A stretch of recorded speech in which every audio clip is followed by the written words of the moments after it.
करते हैं, दृष्टि आईएएस की बात करते हैं, जो मुखर्जी नगर में जो कोचिंग सेंटर है, उसको एमसीडी ने उसका बेसमेंट सील कर दिया था। बच्चे आपके जितने भी स्टूडेंट्स हैं, वो दोनों कोचिंग सेंटर मुखर्जी नगर में हो, चाहे करोल बाग में हो, वहाँ पे प्रोटेस्ट कर रहे हैं। कुछ बच्चे कल रात को आपके घर के सामने भी पहुँच गए हैं।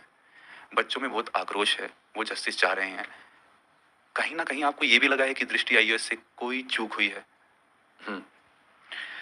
मतलब ये कह सकते हैं आराम से कि चूक हुई है, और लेकिन वो चूक ऐसी नहीं थी कि नीयत हमारी खराब रही हो, लेकिन हाँ चूक हुई है नियमों के स्तर पर।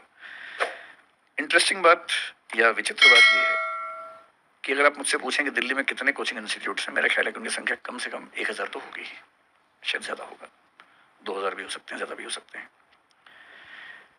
जो नॉर्म है फायर एनओसी की, एजुकेशन बिल्डिंग की, अगर आप मुझसे पूछें कि दिल्ली में कितने बिल्डिंग्स के पास है, मेरा अनुमान है कि 2000 में से शायद एक के पास भी नहीं है।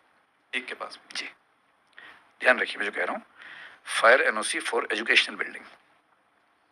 फायर एनओसी कई तरह के होते हैं, अलग अलग कैटेगरीज में होते हैं, अलग अलग चीजों के लिए बने होते हैं।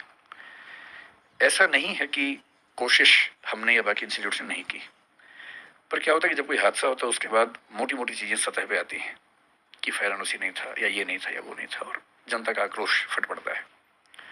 उसके पीछे की वजह क्या है, परिस्थितियां क्या हैं, वो सोचने के लिए, समझने के लिए धैर्य चाहिए, समय चाहिए।